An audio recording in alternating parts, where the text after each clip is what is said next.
सत्कार स्वीकारण्याआधी मला थोडंफार बोलायचं आहे. ज्या कार्यक्रमामध्ये आज मला आमंत्रित केलं गेलं आहे ज्योतिबा सरांच्या टीमकडून, तर त्या सर्व टीमांचा माझा मनापासून आभार मानते.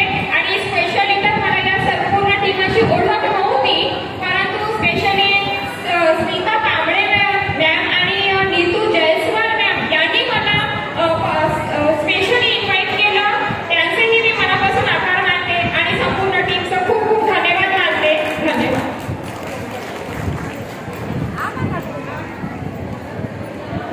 यामध्ये भारतीय जनता पार्टी महिला आघाडीच्या वतीने सुद्धा आपण इथे सत्कार घेत आहे.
गुजरा.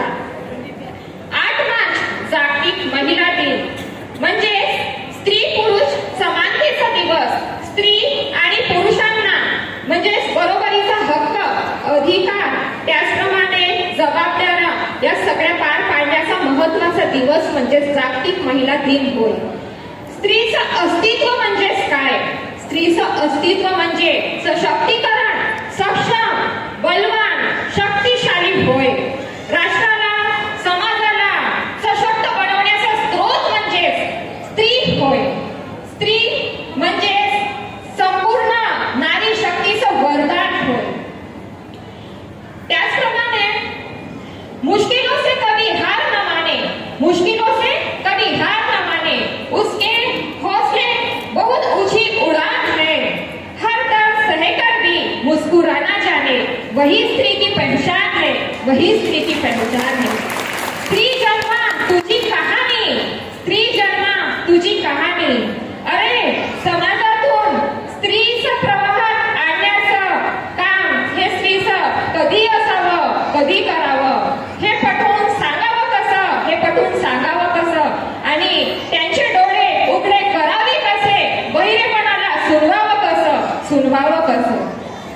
म्हणजेच बघा ना, आज स्त्री पुरुष समानता तर म्हटलं जाते, सगळीकडे स्त्री पुरुष समानता असं म्हणतात, परंतु पाहिजे तेवढं स्त्रीचं महत्व आणि जो दर्जा आहे, जो स्थान आहे, तो आपल्याला आजही दिसत नाही.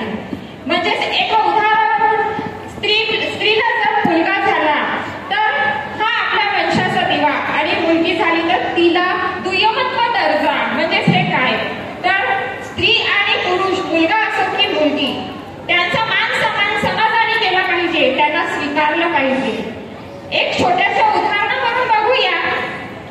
आदमी को औरत का अंदाज तभी लगा लेना चाहिए, आदमी को एक औरत का अंदाज तभी लगा लेना चाहिए जब वो सबके साथ, पूरी बारात के साथ उसे लेने आता है और अकेली एक शेरनी अकेली ही उसके साथ चली जाती है.